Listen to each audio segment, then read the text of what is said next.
In his place, we've been joined by the Home Secretary Priti Patel. Good morning. Good morning.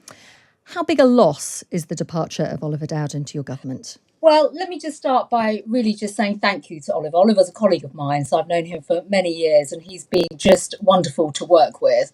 And also, if I may, I know how hard by-elections are, and when you're chairman of the party, running by-elections in difficult circumstances against difficult backdrops, including some of the things that we've seen in Westminster, such as the recent vote against the Prime Minister, it makes your job very hard. So Oliver is a loss. I say that as a colleague, but also he's someone that's worked incredibly hard in government. He's been a Cabinet Secretary of State and he's been a very, very good Conservative Party chairman. And he's also said in his letter of resignation today, our supporters are distressed and disappointed by recent events, and I share their feelings. We cannot carry on with business as usual. Someone must take responsibility. And I've concluded that in these circumstances, it would not be right for me to remain in office. Many people this morning interpreting somebody must take responsibility, meaning Oliver Dowden believes that Boris Johnson should be taking responsibility. Well, I think first of all, I've already said about Oliver and his contribution to government and his work. I think actually it is difficult when it comes to by-election losses in terms of the impact both on the party and the morale of the party as well. I've been an activist for 32 years. I've been involved directly in by-election campaigns over my time as well with the party, and I've worked for the party, and it is hard. But what I would say is we have gone through very publicly a difficult period. We've had a leadership vote in Parliament just in the last few weeks during this by-election period. And obviously there are a number of factors that have played out in this result for both by-elections. And it is difficult. And that's why it's important that we really reflect on these results, while also recognising that we fought these by-elections against, quite frankly, a difficult and challenging backdrop, because obviously we had two individuals resign, Conservative MPs, and in one case under criminal circumstances. I mean, you say it's difficult. We've been speaking to our correspondents this morning who've been speaking to MPs behind the scene, and they're talking about a level of alarm, a sense of panic within the party. If you look particularly at Tiverton and Honiton, there was a 24,000 majority there for the Conservatives, and that has been washed away by the Lib Dems today. We've been told in recent weeks that backbench MPs, particularly Red Wall MPs, see Boris Johnson and back Boris Johnson because he's a vote winner. These results show Boris Johnson isn't a vote winner anymore. Well, if I may, can I just put a few things into context? Because actually the Conservative Party in government is a team. Yes, we're led by the Prime Minister, and the Prime Minister has our support. We saw that post the vote in Parliament recently, the confidence vote. But secondly, I appreciate you're hearing a range of comments and views. I'm an activist too. I'm a member of my party. I have been for 32 years. We work incredibly hard across the country at the grassroots. And also when you speak to many members of Parliament as well, Boris Johnson did win us the general election in 2019. He's been Prime Minister during, quite frankly, unprecedented and difficult times. That is just a fact. And it's all very easy for people to erase what's happened with the pandemic, the delivery of the government, the work that we are doing. We should also look at the context within which we are, the circumstances that we're living in right now as well. Difficult economic times. There's a global conflict on with Russia and Ukraine. The impact of that is being felt in people's pockets domestically. Those are the factors, the aggregate factors that clearly have an impact midterm in by-elections. And the other point to make as well is that I'm afraid by-elections are very hard midterm for incumbent governments. I've seen that over our 12 years in office. I recall a by-election which was won by the Labour Party, I think back in some time ago, which was the Corby by-election, which we then went on to win in the general election. So I think it is important that we use this period now, to listen to the voters of both constituencies and across the country, but also to really think about, quite clearly, in light of the macro situation, global challenges and global problems, how we actually deal and tackle with many of these challenges. And the Prime Minister's in Chogam right now. Again, global challenges require global leadership, and Britain is leading. Let's not forget this. We're leading on many of these issues. You're absolutely right that midterm by-elections for any government of any colour are often challenging.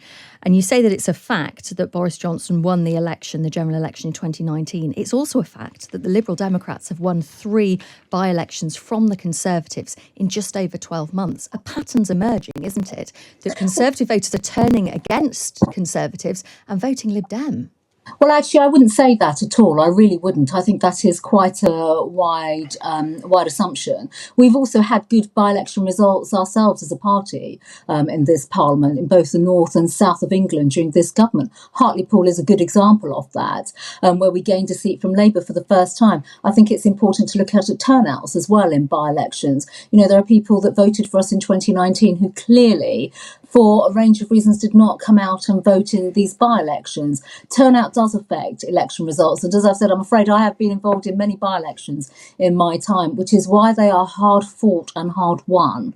And they are not necessarily, and we've seen, I remember back in 1991, in campaigns previously, seats that were lost in by-elections were won back in the 1992 general election. So I think, you know, I appreciate people will have a range of views, and that's fine. That is absolutely fine. That's what happens, you know, when we go to the polls and all the rest of it.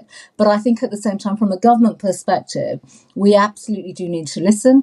We need to reflect, and we also do need to carry on concentrating on growing the economy to address the challenges around cost of living, doing much of the work that I do, but also when we look at the NHS work, while, you know, dealing with backlogs and investment, while at the same time providing the leadership that is clearly required in what are very difficult and challenging times. At the last election in 2019, I was in Stoke, and 2 constituencies there turned blue for the first time ever. And many people said to me that they'd lent their vote to the Tories. In fact, one woman said to me she was a lifelong Labour voter, as was her father. Her father would be turning in his grave because she'd voted Conservative.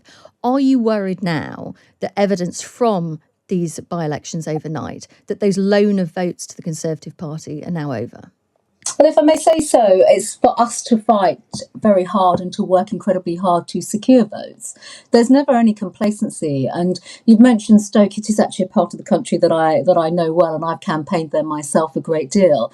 Look at some of the local election results as well in parts of the country, such as Stoke, where actually the party's making gains and working very hard locally, delivering for constituents and residents locally. That is right. That's how we're judged.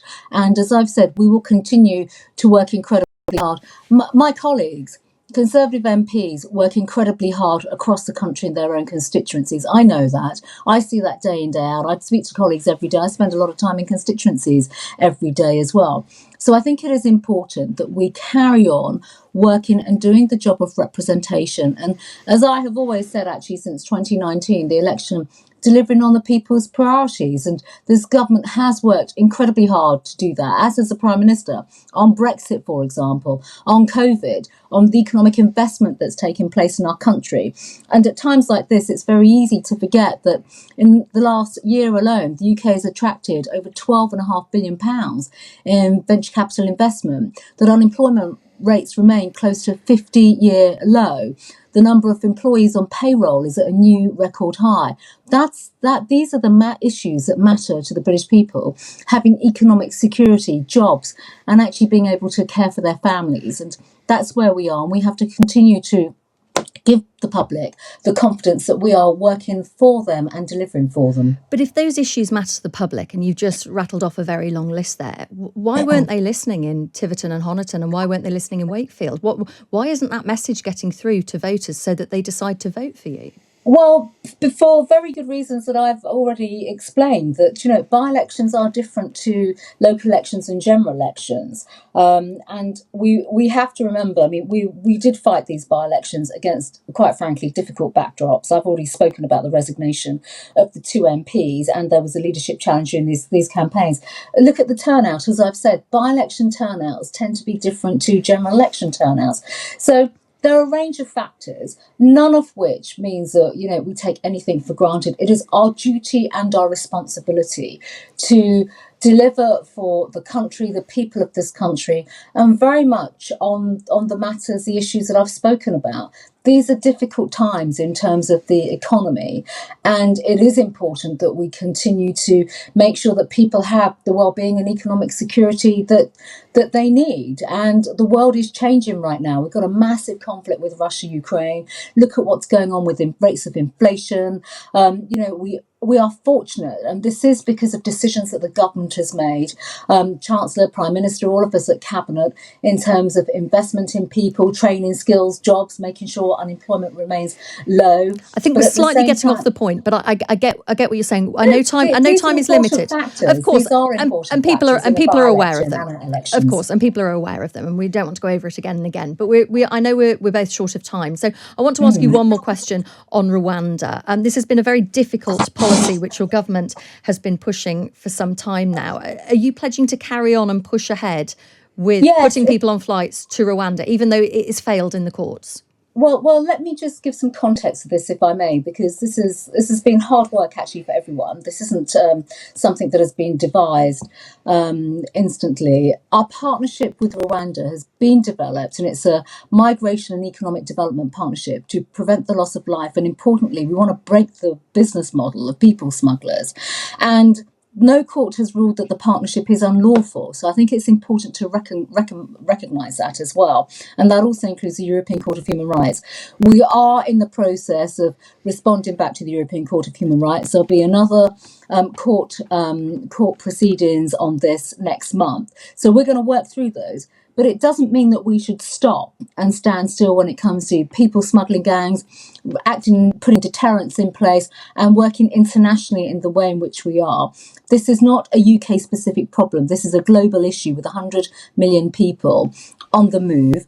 And quite frankly, it's right that this government, through our new plan for immigration, does everything we possibly can to address issues such as illegal migration and tackle the issues around our asylum system, where people who could claim asylum in other countries should be claiming asylum, but they choose to pick the UK as a destination. So this is linked to a range of a much wider spectrum of our work on immigration, migration, and we will continue. Home Secretary Priti Patel, thank you for your time this morning. Thank you. Amazing how steadfast she was there about what's happened overnight in the two by-elections. She said we need to listen, reflect, grow the economy, and incredible how much focus there I thought she put on pushing towards what they would be really drilling down on how they wanted to get around this. International issues, Chloe. She kept on saying it. She said we're going to tackle the global challenges. She mentioned jobs, but she talked about Ukraine. That seems to be an angle of attack now. And also when I pointed out that, in fact, the Conservatives have lost 3 by-elections now to the Liberal Democrats, Priti Patel said, well, actually, I wouldn't say that at all. That's quite an assumption. I'm not sure it's an assumption. I think it's a fact. Yeah, that voters are not turning away. It's 2 minutes to the hour. Kathy Newman will be here for Times Radio Drive from 4 p.m.